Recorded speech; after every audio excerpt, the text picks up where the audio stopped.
Welcome to St. Louis on the Air. I'm Sarah Fensky. St. Louis has been a beer-drinking town going back to the 1840s, and our 3 a.m. bars keep the party going well after midnight. But some area residents are sobering up. One of the new craft breweries to see big success in recent years exclusively brews non-alcoholic beer. High-end restaurants are offering artisan mocktail flights, and some of the hottest parties in town no longer involve beer, wine, or liquor. Do you have thoughts on St. Louis's move towards sobriety? Give us a call at 314-382-8255. That's 382-TALK.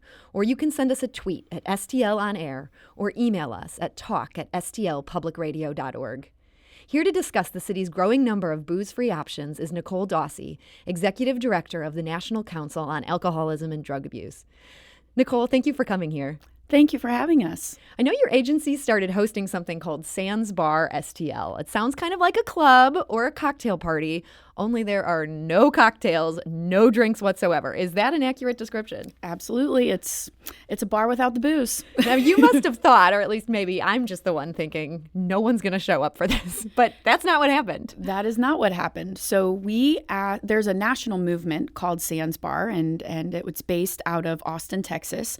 And this man's name is Chris Marshall, and he decided to take his concept on a tour of the nation. And when we heard about his idea, we said, please pick us, please come to St. Louis. And we took a chance, our board took a chance, and we were hoping for 200 people, and we had well over 300 people there. Wow. And this was on a Friday night in March, kicked off Mardi Gras weekend. No booze.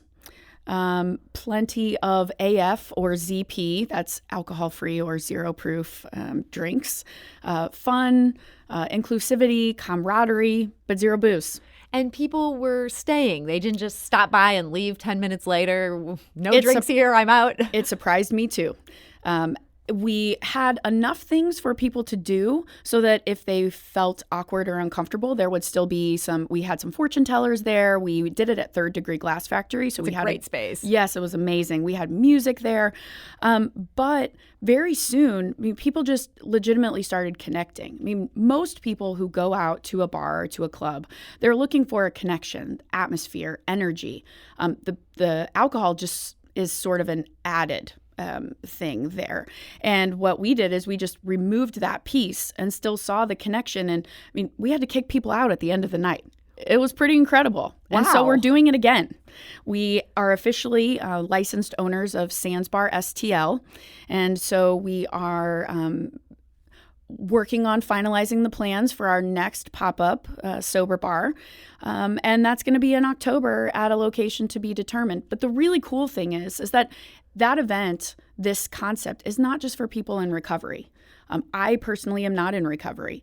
I still had a wonderful time.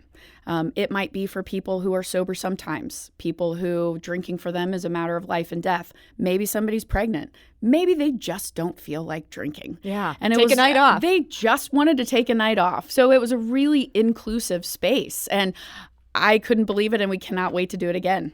We're also joined by Genevieve Barlow, who co-founded the non-alcoholic craft brewer Wellbeing Brewing, and Tom Halaska. He's a longtime bartender who's now a brand manager for the NA Beer. Genevieve and Tom, welcome to the show. Thank you. Genevieve, what was the genesis of Wellbeing Brewing? Well, the genesis was kind of a long time coming, but my husband, Jeff Stevens, has been sober for about 25 plus years and has been in the recovery space for that amount of time, and worked in beer marketing, and drank a lot of NA beers, a lot of stale coffee, a lot of sugary sodas. And really just we saw this craft beer explosion kind of happen throughout the last decade. All these wonderful styles and flavors came out. And he felt that when he was going out, and we would go out on date night and go to a different restaurant and look at the list of what was available for him to choose from non-alcoholic options, there really weren't any. We call it the sad space, even, either at the grocery store or at the bar, someone says, hey, I think I can maybe find one NA beer we might have, and it's kind of dusty and it might be 6 months old. And so really he was over in Europe, and there's a lot of NA craft beers over in Europe happening right now, a lot of NA breweries happening. And he came back, and we just kind of had this aha moment. So Wellbeing Brewing has it truly was a personal decision. And when he told me about it, the idea just felt right. And it felt like the time, it just was kind of one of those aha moments where, of course, this just seems totally natural. And we've been in business for about a year and a half. Thinking, when we first brewed NA beer, that we were hoping that people would just like the beer. And, we had a lot to overcome in terms of stigma. Why would I drink NA beer? This isn't for me. I'm not in recovery. And in that year and a half, we have seen, kind of what Nicole had just alluded to, or had just said, just this movement that is much more consumer-led and is much more broader than just people in recovery. So we're really excited. And I feel like your beer is everywhere now. I'm going out to bars and people are offering it. It is. And we're so grateful for that kind of support from bars and restaurants, especially from grocery stores. We are available nationally. And one of the nice things is that we can ship our beers anywhere because they don't have alcohol in them. So we aren't. That gets you around like the state laws? It does. It does. In most states, yeah. And so we are able to ship online. We are able, there's a lot of things we can do. So, but it is in terms of like just, and Tom can probably talk about this more since he's been in the kind of bar and restaurant space, but it's certainly, it certainly is something that the bars and restaurants are offering more NA craft beers, NA mocktails. And so it's really more about experience and the experience of going out, enjoying a nice lunch, a nice dinner, having those social connections with family, friends, and coworkers. And for whatever reason it is, you're able to choose from like a plethora of really great tasting, delicious, either craft beer, NA craft beers or mocktails. Tom, you have been a longtime bartender. Do you see this as something that consumers are driving? They're asking their bartender for this, or is it something that bars are proactively making available? I think it's a mix of both, honestly. The consumers are being more mindful about how they're consuming alcohol. They'd rather have a nice barrel-aged, bourbon and a nice beer at dinner versus having a rail whiskey and 5 beers with dinner, right? So they're looking to still have their treat. When we go out and we celebrate, we want something special, something that's designed and crafted for us where we can celebrate.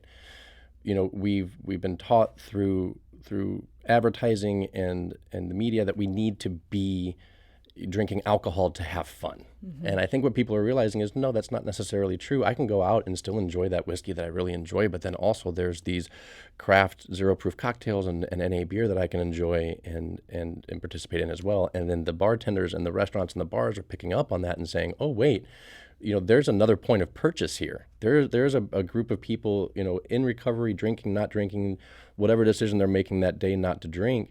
If we have options for them, they're going to purchase these things from us. So that, when it comes down to it, allows for the bars and restaurants to generate a little bit more revenue. It allows for the bars and restaurants to cater to a demographic that I think sometimes gets left behind, and allows for that consumer to walk in, sit down, and see a menu that's put in front of them that was designed, that creates that inclusivity that I think all of us are looking for when we go out. Let's go to the phone lines. We've actually got a caller here. This is Jerry from O'Fallon. Jerry, hi. You're on St. Louis on the Air. Hello. I just wanted to say I travel to Europe probably about once a year, often to Munich, which is the most beer-centric city, I think, in the world. And for the last 5 or 7 years, every beer hall, every bar, every restaurant carries not only a non-alcoholic beer, but in most of the varieties, in Germany, like a Helles or a Weiss beer, and it's become quite a staple over there. And in fact, many of my friends over there, if you're going to spend Sunday at a beer hall, or beer garden, will alternate basically alcoholic and non-alcoholic beer. That's interesting. Jerry, thank you for that call. I appreciate that. It seems like maybe these aren't people going 100% sober. They're just looking to drink with a little more moderation. Nicole, is that something you feel like is started in Europe and is moving to the U.S., or what's going on here? Now, I don't know where it started, but we're happy it's finally taking root because, as Tom said, there is this notion in the United States, and just I think kind of a general notion that you need to be able the only way to have fun is to be under the influence of a substance. And traditionally in our culture, that's pretty much thought of to be alcohol. And at NCADA, we teach kids beginning in kindergarten that you don't need substances to have fun. We talk about dopamine and we talk about authentic connections.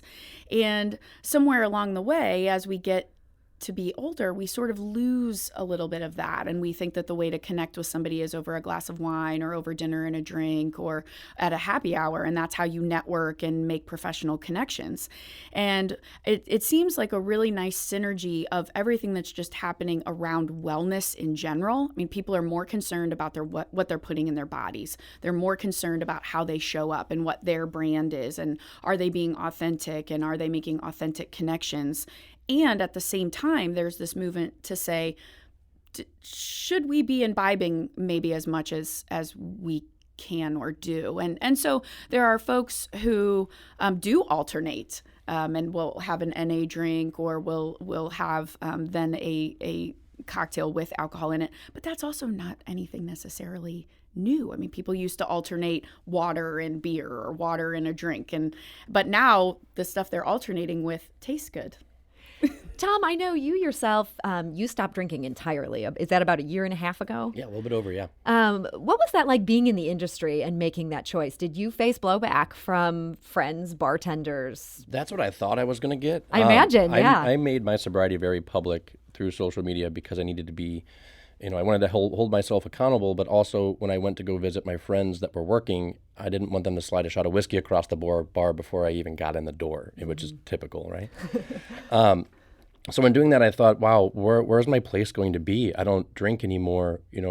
That's been such a part of who I am as an industry person. Like, where do I fit in? And come to find out the support that I got from my industry and the people who are like, you know what, I've cut back drinking too. I'm not drinking either. Personally, I still, if I'm creating a beverage program, I'll still taste to make sure that the drinks taste good and that I'm balancing everything out.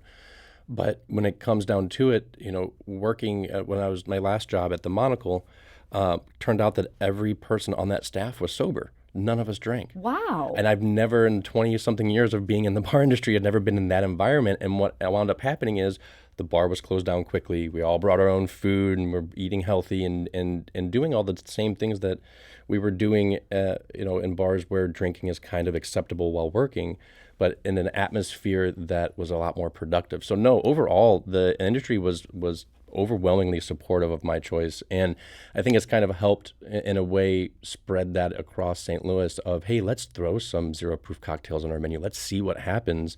This is real and this is right. So it's been really awesome. That's great to hear that was the reaction, that people were so supportive. Tell me about Dry Society. I understand this is something that you're one of the organizers of. Yeah, I'm helping out with my buddy Andy, who works the Silver Ballroom. Has stopped drinking as well. And what we're learning is that we want to go out and we want to socialize, but we need to be able to find those spaces to where we feel comfortable as well. So Andy has created this meetup kind of program to where people who drink, people who don't drink, people can come and talk about what it looks like to live a lifestyle of drinking versus not drinking and just see what that is. So there's no real formal platform for it. It's really just a space for people to get together and hang out and experience each other and talk about health and wellness and what we can do as a community to create more inclusive spaces. That was Tom Halaska. He's a longtime bartender and also a brand manager for Wellbeing Brewing, the new NA brewing in town. We're also here with Genevieve Barlow, who's a co-founder of the brewery, and Nicole Dawsey, who's executive director of the National Council on Alcoholism and Drug Abuse, which has been hosting Sandbar STL, a fun alcohol-free event. One of our producers spoke briefly yesterday with local musician Kenny DeShields, who performed at the inaugural Sandbar STL event earlier this year. Let's give that a listen. We do have so many, different types of bars and, just different events. And I, personally have always, just wondered, I'm like, man, what would it be like, are there non-alcoholic bars or just people just want to have fun or just come to events and stuff? Like, why does, alcohol have to always be involved? And so when this came about, I was just like, wow, this is like a thought I had in my head years and years ago. So to be asked to be a part of it, I think it was a really unique thing. And because some people, they want to have fun without that element. And I think this gives an opportunity for that. That was musician Kenny DeShields talking about the appeal of Sands Bar STL. Nicole, do you think there's kind of a longing? People are looking for something to do where they don't have to have a drink.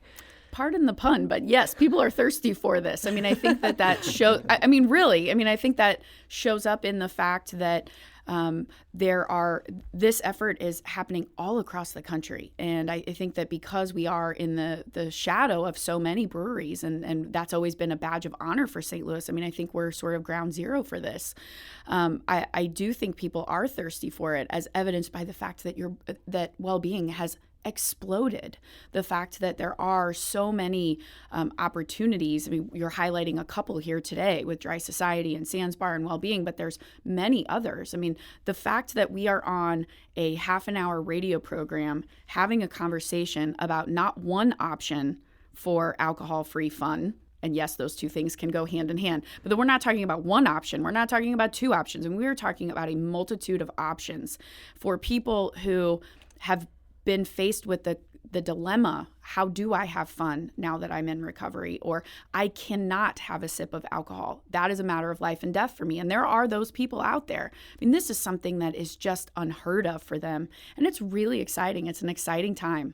And when you say people can't have a drop of alcohol, is that because in the past they'd maybe drank so much they've wrecked their health? Or? Sure, or their sobriety. You know, for some people, it could trigger them. It could trigger them. Now, there's a wide spectrum of folks, and so that's one of the things that's so great about having so many options is that options are great.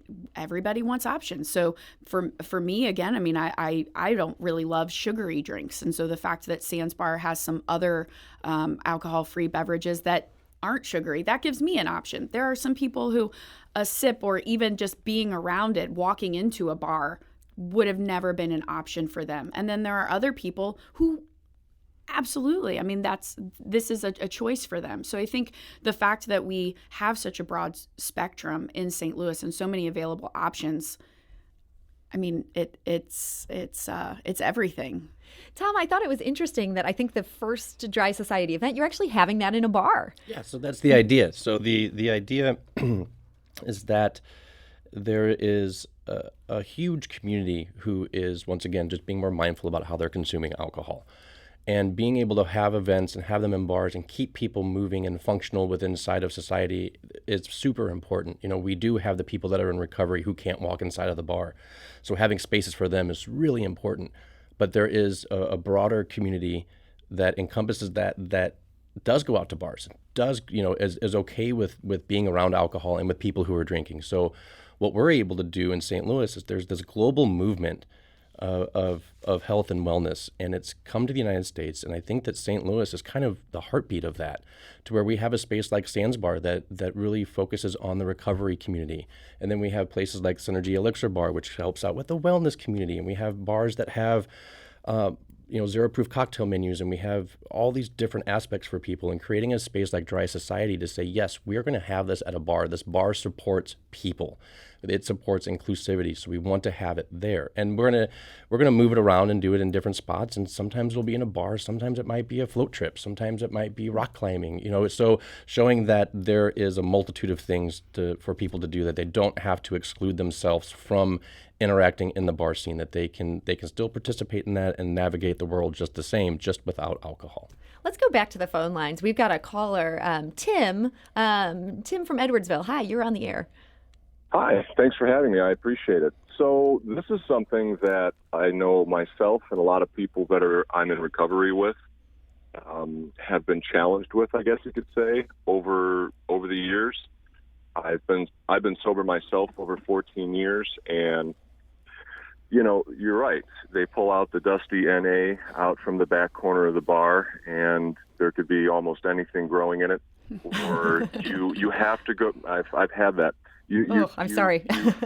You feel like you have to go to a bar to connect with certain people who do casually drink. I'm comfortable in that scenario sometimes, but I get bored quickly. I need a pool table, a dartboard, some sort of entertainment. And I think both the Wellbeing and the Sands Bar are fascinating ideas. How does one get something like that over on the Illinois side, over in the Metro East area? I guess How first, easy is it to set something like that up? Thank you, Tim, for that. First of all, Genevieve, is your beer on the Illinois side in bars? It is. It Okay. is. Yeah, so you can go actually, Gray Eagle is our distributor over in Illinois. So any bar or place that you go that you would like to see our beer at, just let them know, hey, there's a NA option that's really good. Gray Eagle distributes it. If you bring it in, we'll come in and support that. So that's the easiest way to help us, at any point in time. Anybody who drinks well-being or any of the NA options, it's so important to talk to those bar owners, restaurant owners, and grocery stores, and let them know, hey, this exists, and I want it. And Nicole, what would it take to get Sandsbar STL in Illinois? Tim, it would take a phone call. So first of all, I would say congratulations on your recovery, and that's no easy feat. So congratulations, and I love that we're able to provide more options for you to have fun and socialize and feel included in this space.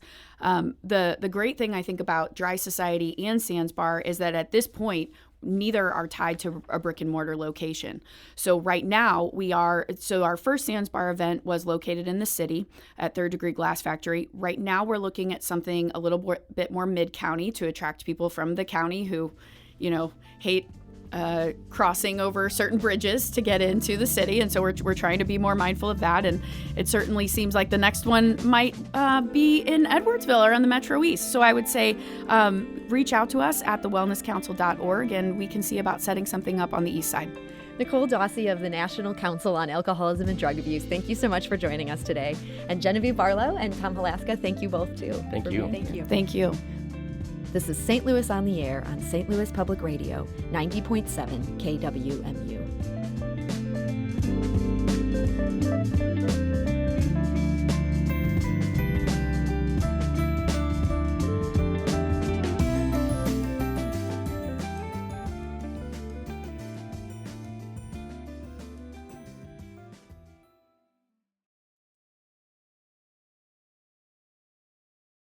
Support comes from the Missouri Forest Products Association, saluting Earth Day on April 22nd with an ongoing commitment to help offset carbon emissions with sustainable harvesting of Missouri forests.